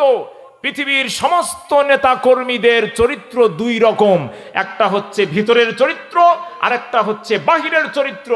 আর নবীজি সাল্লাল্লাহু আলাইহি সাল্লামের চরিত্র হচ্ছে একটা, ভিতর বাহির সব কিছু উন্মুক্ত পরিষ্কার, বাহিরে যায় ভিতরেও তাই। জোরে বলেন সুবহানাল্লাহি ওয়া বিহামদিহি। সাহাবী আজমাইন বিশ্বনবীর চরিত্র সম্পর্কে উম্মুল মুমিনিন আয়েশা রাদিয়াল্লাহু তাআলা আনহার কাছে জিজ্ঞাসা করলেন, ইয়া রাসূলুল্লাহ, হে আয়েশা উম্মুল মুমিনিন, আপনি আমাদেরকে একটু বিশ্বনবীর চরিত্র সম্পর্কে বলেন। মা আয়েশা বললেন, ও সাহাবীরা, তোমরা কি কোরআন পড়ো নাই? কি বললেন? তোমরা কি কোরআন পড়ো নাই? বলে, হ্যাঁ, আমরা তো কোরআন পড়ি। তাহলে কোরআন যখন পড়ো, তাহলে বিশ্বনবীর চরিত্র কেমন আমাকে কেন জিজ্ঞাসা করছো? জোরে বলেন সুবহানাল্লাহ। মা আয়েশা বলছেন, তোমরা কোরআনের মধ্যে যা পড়েছো আমার নবীর চরিত্র ওইটাই। জোরে বলেন সুবহানাল্লাহ। কোরআন যেটা, বিশ্বনবীর চরিত্র এইটা। বিশ্বনবীর চরিত্র যেটা, কোরআন হলো সেইটা। কোরআন আর বিশ্বনবীর চরিত্র হলো এক। আল্লাহ পাক রব্বুল আলামিন বিশ্বনবীর উপরে কোরআন নাজিল করে দিয়ে নবীজিকে বললেন, হে রাসূল, কোরআন তো আমি আপনার সিনার মধ্যে দিয়েছি, আর এই কোরআন বাস্তব রূপ রেখা মানুষকে হাতে কলমে শিক্ষার দেওয়ার দায়িত্ব আমি আল্লাহ পাক আপনারে দিয়ে দিলাম। জোরে বলেন সুবহানাল্লাহ। এই জন্য নবীজির চরিত্র কি বলেন? উন্মুক্ত চরিত্র, একেবারে প্রকাশ করে দিয়েছেন আল্লাহ পাক। আল্লাহ বলছেন, ওয়া ইন্নাকা লাআলা খুলুকিন আযীম। নবী হে, আপনি মহান চরিত্রের অধিকারী। জোরে বলেন সুবহানাল্লাহ। আপনি মহান চরিত্রের অধিকারী। লাকাদ কানা লাকুম ফি রাসূলিল্লাহি উসওয়াতুন হাসানাহ। নবী হে, পৃথিবীর কোন মানুষ যদি কল্যাণ চায়, কোন মানুষ যদি সৎপথ চায়, কোন মানুষ যদি সরল সঠিক পথের দিশা চায়, সে যদি রহমত প্রাপ্ত হতে চায়, তাহলে সেজন্য আপনি নবী, আপনার উত্তম জীবন আদর্শ সে তার জীবন আদর্শের সঙ্গে মানিয়ে নেয়, তাহলে সেই ব্যক্তি আমার জন্য, আমার কাছে সবচেয়ে বেশি দামি হয়ে যাবে। জোরে বলেন সুবহানাল্লাহি ওয়া বিহামদিহি। ওই আব্দুল উজ্জাকে হাতের মধ্যে বেঁধে দিলেন একটা গাছের ছাল, একটা গাছের বাকল বেঁধে দিলেন। এবার আব্দুল্লাহ ইবনে জুলবাদাদাইন বিশ্বনবী যুদ্ধের ময়দানে চলে গেলেন। রোমানেরা খবর পেয়ে গেল এই যুদ্ধে বিশ্বনবী মুহাম্মদুর রাসূলুল্লাহ সাল্লাল্লাহু আলাইহি ওয়াসাল্লাম স্বয়ং তিনি নিজেই সেনাপতির দায়িত্ব গ্রহণ করেছেন। আর এখনকার যুগের নেতাগুলো আগে থাকে না পিছনে থাকে? আগে না পিছনে বলেন? সামনে কে মরে? কথা বুঝেন না? সামনে মরে কে বলেন? দেখবেন আমাদের মতো সাধারণ মানুষ যারা, এই সমস্ত মানুষগুলো মরে শেষ হয়ে যাবে, আর নেতাগুলো পিছনে ভালো থাকবে। এই রকম নেতা আমাদের নবী ছিলেন না। আমাদের নবী ছিলেন বিশ্ব নবী মুহাম্মদুর রাসূলুল্লাহ সাল্লাল্লাহু আলাইহি ওয়াসাল্লাম। তিনি ছিলেন আগে। সেনাপতির এই কথা শুনে, যে স্বয়ং বিশ্বনবী আজকের এই যুদ্ধের সেনাপতি হয়েছেন, আর 30,000 সৈন্য নিয়ে নবীজি আমাদের সঙ্গে যুদ্ধ করতে এসেছেন, এই কথা যখন তারা গুপ্তচর দিয়ে জানতে পারলো, তখন তারা যুদ্ধে আসলো না। বিনা যুদ্ধে বিজয় লাভ করে বিশ্বনবী সাহাবীদেরকে নিয়ে মদিনায় ফিরে আসলেন। জোরে বলেন সুবহানাল্লাহ। ইমানের তেজস্বী তীর, কেমন ইমান ছিল তাদের! এই ইমানের কারণেই তো আল্লাহ পাক রব্বুল আলামিন তাদেরকে অগ্রিম জান্নাতের সুসংবাদ দিয়েছেন। জোরে বলেন সুবহানাল্লাহি বিহামদিহি। আব্দুল্লাহ ইবনে যুলবাদাদাইন দেখেন যে ইতিমধ্যে খুব জ্বর, ভীষণ জ্বরের মধ্যে পড়ে গেলেন। জ্বর ভোগ করে কিছুদিন আব্দুল্লাহ ইবনে যুলবাদাদাইন মরে গেলেন, ইন্তিকাল করলেন। নবীজির কাছেই খবর চলে গেল। নবীজি সাল্লাল্লাহু আলাইহি ওয়াসাল্লাম বিশ্বনবী সাহাবীদেরকে বললেন, ও আমার সাহাবীরা, তোমরা আব্দুল্লাহ ইবনে যুলবাদাদাইনকে গোসল দিয়ে দাও, দাফন পরিয়ে দাও, আমি স্বয়ং বিশ্বনবী তার জানাজাটা করে দিব। রাতের বেলা আব্দুল্লাহ ইবনে যুলবাদাদাইনের জানাজা শুরু হয়ে গেল। বিশ্বনবী সাল্লাল্লাহু আলাইহি সাল্লাম তিনি নিজেই জানাজার ইমামতি করলেন। আর তিনি জানাজার ইমামতি করে রাতের বেলা কবরের পাশে টিমটিম করে একটা আলো নিয়ে একজন দাঁড়িয়ে আছেন, আর কবরের মধ্যে একজন নেমে আছেন, আর 2 জন ব্যক্তি লাশ ধরে নিয়ে কবরের দিকে যাচ্ছিলেন। এই কবরের মধ্যে যিনি দাঁড়িয়ে আছেন তিনি আর কেউ নন, তিনি হলেন রহমতের নবী, বিশ্ব নবী মুহাম্মাদুর রাসূলুল্লাহ। জোরে বলেন সাল্লাল্লাহু। কবরের মধ্যে কে নেমে আছেন? রহমতের নবী, শাফায়াতের কান্ডারি বিশ্ব নবী মুহাম্মাদুর রাসূলুল্লাহ, তিনি কবরের মধ্যে নেমে আছেন। আর যে 2 জন লাশ ধরে নিয়ে আসছিলেন, আল্লাহর নবী কবর থেকে বলছিলেন, ও আমার সাহাবীরা, আমার আব্দুল্লাহর লাশকে তোমরা কষ্ট দিও না, খুব আহসানের সঙ্গে তোমরা নিয়ে আসো। ওই যে 2 জন ব্যক্তি আব্দুল্লাহর লাশটা ধরে কবরের দিকে নিয়ে আসছিলেন, সেই 2 জন ব্যক্তি আর কেউ নন, সেই 2 জন ব্যক্তি হলেন একজন আবু বকর আর একজন ওমর রাদিয়াল্লাহু তাআলা আনহুমা। জোরে বলেন সুবহানাল্লাহ। কবরের পাশে বাতি নিয়ে টিম করে যিনি আলো নিয়ে দাঁড়িয়ে আছেন, তিনি হলেন আল্লাহ রাসূলের বিশিষ্ট সাহাবী, সবচাইতে কাছের মানুষ, তিনি হলেন হযরতে বিলাল রাদিয়াল্লাহু তাআলা আনহু। জানাজা কবরের মধ্যে রেখে দিলেন বিশ্বনবী, কবরের মাটি দিয়ে দিলেন। এরপরে নবীজি আল্লাহর কাছে দুহাত তুলে বললেন, আয় আল্লাহ তাআলা, আজ অবধি এখন পর্যন্ত আমি আব্দুল্লাহর প্রতি খুশি ছিলাম, রাজি ছিলাম, আল্লাহ আপনি আব্দুল্লাহর প্রতি খুশি হয়ে যান। যখন দোয়া করে দিলেন, পাশটা যদি আব্দুল্লাহ ইবনে যুলবাদাদাইনের না হয়ে এই লাশটা যদি আমি আব্দুল্লাহ ইবনে মাসউদের হতো, তাহলে আমার ভাগ্যটা খুলে যেত। জোরে বলেন সুবহানাল্লাহ। নবীজি সাল্লাল্লাহু আলাইহি সাল্লাম বললেন, তোমরা যদি আমার শহীদকে, একজন জান্নাতীকে দেখতে চাও, তাহলে আমার আব্দুল্লাহ ইবনে যুলবাদাদাইনকে দেখে নাও। জোরে বলেন সুবহানাল্লাহ। কি ভাই শেষ করে দেব? প্রধান বক্তা আসবে না? ঠিক আছে, শেষ করে দেব। 2-1 মিনিটের মধ্যে শেষ করে দেব ইনশাআল্লাহ। কত বাজে দেখেন তো? কটা বাজে? 58 বাজে। ঠিক আছে, আমি যথাসময় শেষ করব ইনশাআল্লাহ। সম্মানিত ভাইরা আমার, মূল কথা হচ্ছে ঈমান হচ্ছে আমাদের মূল। ঈমান কি বলেন? ঈমান হচ্ছে আমাদের মূল। জীবন চলে যাবে, ঈমান ছেড়ে দিতে রাজি নয়। সম্মানিত ভাইরা আমার, একটা উদাহরণ দিয়ে আমি শেষ করে দেব ইনশাআল্লাহ। দেখবেন আমাদের এলাকায় গরু দাঁড়কা দেওয়া বলে। আপনাদের এলাকায় কি বলে? দাঁড়কা দেওয়া বলেন তো? দাঁড়কার খুঁটা, দাঁড়কার খুঁটা। একজন লোক মাঠের মধ্যে খুব পরিশ্রম করেন, কাজ করেন, তো একটা পোষা গরু, গৃহপালিত গরু, এটাকে একটা বনের ধারে দাঁড়কা দিয়েছেন, খুঁটা পুঁতে দিয়েছেন। তো তিনি সারাদিন কাজের ফেরে গরুটাকে নিতে, প্রত্যেক দিন যে সময় গরু নিতে যায় ওই সময় তিনি আর যেতে পারেন নাই, একটু যেতে দেরি হয়ে গেছে, লেট। এবার তিনি যখন লেট করে গেলেন, সূর্যটা একেবারে অন্ধকার হয়ে নেমে আসছে। এবার তিনি হঠাৎ করে মনে করলেন, আরে কি ব্যাপার, আমি তো গরু নিয়ে আসিনি। ইতিমধ্যে জঙ্গল থেকে একটা নেকড়ে বের হয়ে গরুটারে আক্রমণ করেছে, বাঘ তাড়া দিয়েছেন। এক তাড়া খেয়ে গরুটা জোর একটা টান দিয়ে দাঁড়কা ছুটে ছিঁড়ে গিয়ে তিনি সামনের দিকে দৌড়। পিছনে তো বাঘ, এ তো সারার বেচারা নয়, ঠিক কিনা বলেন? এও তো ধরার জন্য প্রচন্ড দৌড়াদৌড়ি করতে করতে দেখবেন বিপদের সময় সামনে বাঘ না কি আছে, কাঁটা আছে, এগুলো দেখার সময় নেই, ঠিক কিনা বলেন? শুধু সামনের দিকে দৌড়াদৌড়ি, প্রচন্ড দৌড়ে গরুটা সামনে গিয়ে দেখেন পালানোর কোন আর পথ নাই, কিন্তু পথ একটা, সামনে একটা পুষ্কুনি, মাইটেল, আমরা আমাদের এলাকায় বলি মাইটেল, আপনারা পুকুর পুষ্কুনি বলেন। এই পুকুর পুষ্কুনি, এই পুষ্কুনির মধ্যে কোনো পানি নাই, শুধু কাদা, একেবারে কোমর অব্দি পর্যন্ত কাদা। এই গরুটা জোরে সজোরে একটা লাফ দিয়েছেন, কোনো দিশা না পেয়ে ওই কাদার মধ্যে লাফ দিয়েছেন। পিছন থেকে বাঘ এসে এই বেচারাও আর কি করবে, সেও দিশা না পেয়ে বাঘ ওই গরুকে ধরার নেশায় সেও সজোরে একটা লাফ দিয়েছেন, কিন্তু মাঝখানে এক হাত ফাঁকা। কতখানি ফাঁকা বলেন? এক হাত ফাঁকা। এই এক হাত ফাঁকা, এবার বাঘ চিন্তা করতেছে, ও বেটা যতই নড়াচড়া করে ততই আস্তে আস্তে কাদার মধ্যে কি হয় বলেন, ডুবে যায়। এবার বাঘ গরুকে বলল, আরে বেটা তুই যে গরু, সারা জীবন নাম শুনছিলাম, তুই সত্যিকার একটা গরু, তুই যদি গরু না হতিস তাহলে কি কাদার মধ্যে লাফ দিস? এবার গরু মুচকি মুচকি হেসে বলতেছে, বেটা একটু পরে বুঝবা, কারণ আমার একজন মালিক আছে, আছে না নাই বলেন? আমার একজন মালিক আছে। সন্ধ্যা নেমে আসতেছে, গরু জানে যতই সন্ধ্যা হোক আমাকে খুঁজতে আসবেই আমার মালিক, ঠিক কিনা বলেন?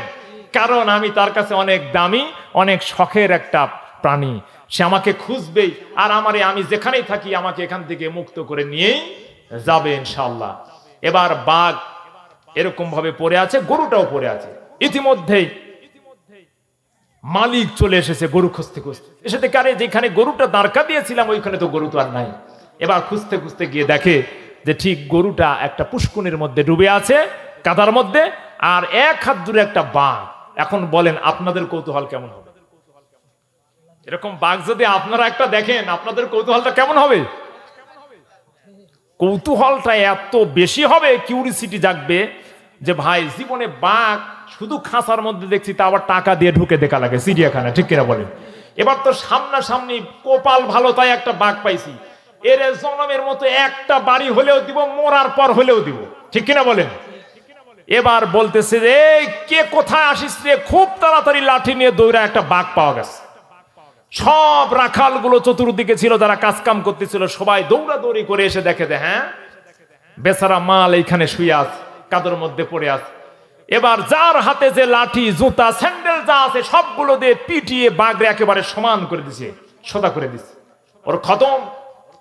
এবার গরু বলতেছে যে বেটা দেখ মায়ের কিরম খাস, সব শেষে দিন শেষে আমার একজন মালিক আছে, আমি জানি আমি যতই বিপদে থাকি আপদে থাকি, আমি যেখানেই থাকি না কেন, দিন শেষে আমার মালিক আমাকে খুঁজে নিয়ে এখান থেকে উন্মুক্ত করে আমারে গোসল করিয়ে পরিষ্কার করে আমাকে বাড়িতে নিয়ে যাবে, আর তুরে পাইলে জনমের মতো লাঠি পিটা করে, জুতা পিটা করে তুলে শেষ করে দিবে, ঠিক কিনা বলেন? আজকেও বাংলার জমিনে যারা ইসলামের বিরুদ্ধাচরণ করবে, যারা কোরআনের বিরুদ্ধে চলে যাবে, রাসূলের বিরুদ্ধে চলে যাবে, তাদেরকে জুতা পিটা করে বাংলার জমিন থেকে পাঠিয়ে দেওয়া হবে, ঠিক কিনা বলেন? কারণ দিন শেষে আমাদের একজন আল্লাহ আছেন, আমাদের বিপদ যত আসুক না কেন আল্লাহ অবশ্যই, আল্লাহর উপরে ভরসা রাখেন, সে মহান রব আপনাকে সাহায্য করবেই করবে, যেমন ভাবে সাহায্য করেছেন হযরত ইব্রাহিম আলাইহিস সালামকে, ঠিক কিনা বলেন? আগুনের মধ্যে, ভাই বক্তা নিয়ে আসেন, তুলে দিবেন নাকি? নিয়ে আসেন, বক্তা নিয়ে আসেন। ইব্রাহিম আলাইহিস সালামকে আগুনের মধ্যে নিক্ষেপ করা হয়েছিল। ফেরেশতা সে বলল, হে ইব্রাহিম, আল্লাহর নবী আপনি আমাদেরকে বলেন এই আগুনগুলো আমরা পাখা দিয়ে একেবারে নিভিয়ে দিব, সব শেষ হয়ে যাবে, আগুন জ্বলবে না। ইব্রাহিম আলাইহিস সালাম বলেছিলেন, ও আল্লাহর ফেরেশতারা, আমি তো এমন কোন অন্ধ আল্লাহর ইবাদত করি না যে আল্লাহ আমারে দেখে না, আমি যে আগুনের মধ্যে পড়েছি আল্লাহ আমারে দেখছেন, ওই আল্লাহ আমারে হেফাজত করবেন, তিনি আমাকে বাঁচাবেন, আমি সাহায্য তার কাছে চাই। যখন এই কথা বলেছিলেন আল্লাহ পাক রব্বুল আলামিন সঙ্গে সঙ্গে আয়াত নাযিল করে দিলেন, কুলনা ইয়া নারু কুনি বারদাও ওয়া সালামান আলা ইব্রাহিম। আল্লাহ পাক রব্বুল আলামিন আগুন রে নির্দেশ দিয়ে দিলেন, হুকুম দিয়ে দিলেন, আগুন রে তুমি শান্তিদায়ক হয়ে যাও, তুমি ঠান্ডা হয়ে যাও, আমার ইব্রাহিমের জন্য তুমি না শীতাতপ, তুমি এসি হয়ে যাও। জোরে বলেন সুবহানাল্লাহ। আগুন থেকে রক্ষা পেয়েছেন, তিনি ভয় পান নাই। ঠিক কিনা বলেন? তিনি কি ভয় পেয়েছিলেন? ভয় পান নাই। আজও যদি ইব্রাহিমের উত্তরসূরিরা, ইব্রাহিমের সন্তানেরা যদি ধৈর্য ধারণ করে, আল্লাহর উপরে ভরসা করে, আল্লাহর কসম করে বলছি, এই জমিনে কোনো কাফের, কোনো মুশরিক আপনাদেরকে কখনো দমিয়ে রাখতে পারবে না। ঠিক কিনা বলেন?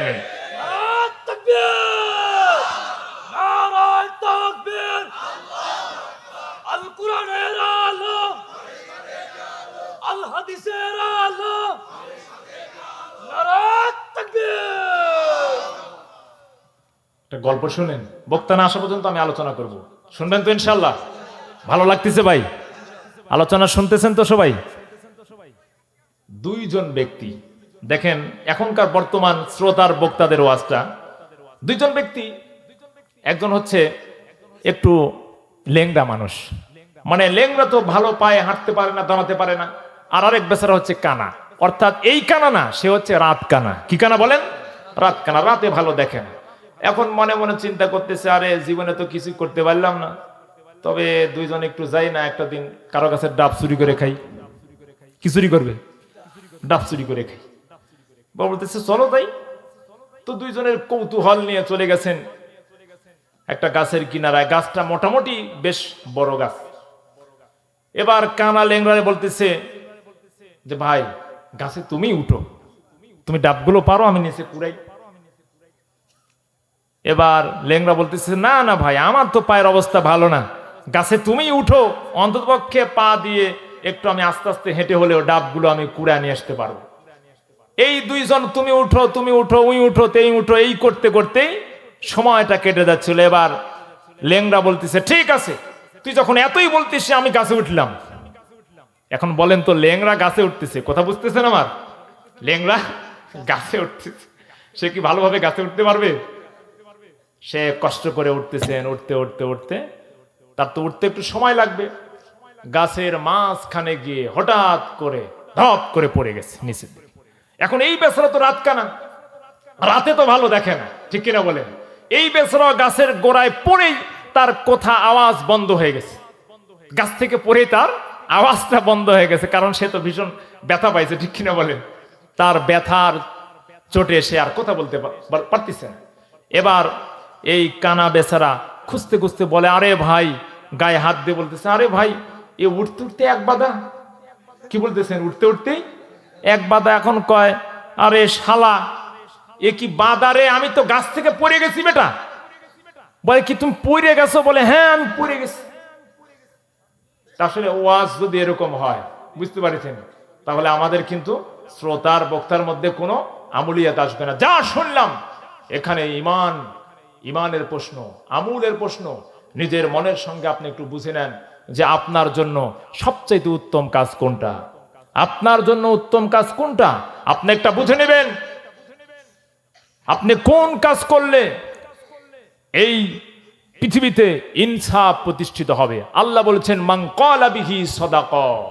আল্লাহ কি বলছেন? মান ক্বালা বিহি সাদাকা। আমি আল্লাহর কথার চাইতে সত্য কথা আর কে বলতে পারে? ওমান আসদাকু মিনাল্লাহি কিলা। আল্লাহ বলছেন আমার কথার চাইতে সত্য কথা আর কার হতে পারে? আল্লাহ পাক রব্বুল আলামিন বলছেন মান ক্বালা বিহি সাদাকা, আর ওমান আমিলা বিহি উজরা। যে ব্যক্তি কোরআন দিয়ে আমল করে, নিজের জীবন গঠন করে, পরিবার গঠন করে, সমাজ গঠন করে, রাষ্ট্র গঠন করে, আল্লাহ বলছেন দুনিয়া এবং আখিরাতে তাকে আমি পুরস্কারে পুরস্কৃত করব। ধরে বলেন সুবহানাল্লাহ। ওয়ামান হাকামা বিহি আদালা। আর যে ব্যক্তি কোরআন দিয়ে বিচার ফয়সালা করে, এই জায়গায় আসেন, কোরআন দিয়ে বিচার ফয়সালা অনেকে মেনে নিতে পারে না। বাংলার অধিকাংশ মানুষ আল্লাহর এই আইনকে, এই বিধানকে তারা ছোট চোখে দেখে, এই বিধানকে তারা অস্বীকার করে, ঠিক কিনা বলেন? আপনি বলতে পারবেন? বলেন তো, অস্বীকার করে না ভাই? আজকে আপনার এলাকায় যদি একজন চোর ধরা পড়ে, আল্লাহ পাক রব্বুল আলামিনের আইন হলো এই চোরকে ধরার সঙ্গে সঙ্গে জনসম্মুখে তার হাতটা কেটে দেওয়া হবে। এটা হচ্ছে কোরআনের আইন, ঠিক কিনা বলেন? কিন্তু এই আইন কি সমাজে বাস্তবায়ন আছে? কোরআন শুধু মসজিদে, কোরআন শুধু মাদ্রাসায়, কোরআন শুধু নামাজের মধ্যে পড়া হবে, কোরআন দিয়ে রাষ্ট্র পরিচালনা করা হবে না। যখনই কোরআন দিয়ে রাষ্ট্র পরিচালনার কথা বলবেন তখনই আপনি হয়ে যাবেন জঙ্গিবাদ, আপনি হবেন মৌলবাদী, আপনি হবেন ধর্ম ব্যবসায়ী। ঠিক কিনা বলেন? যারা এই কথাগুলো বলে এরা হচ্ছে মুনাফিক, এরা হলো মিথ্যাবাদী, এরা হলো জালিম, এরা হলো জালিম। ঠিক কিনা বলেন ভাই? আল্লাহর বিধান আপনার ভালো লাগে না, কিন্তু আপনি এটাকে অস্বীকার করতে পারবেন না। ঠিক কিনা বলেন? আল্লাহর বিধান আপনি মানতে পারেন না, এটা আপনার ব্যর্থতা, কিন্তু এটাকে আপনি অস্বীকার করতে পারবেন না। বক্তা আসতেছে, প্রধান বক্তার আগমন, প্রধান বক্তার আগমন। সিংড়াবাসীর পক্ষ থেকে, সিংড়াবাসীর পক্ষ থেকে নারা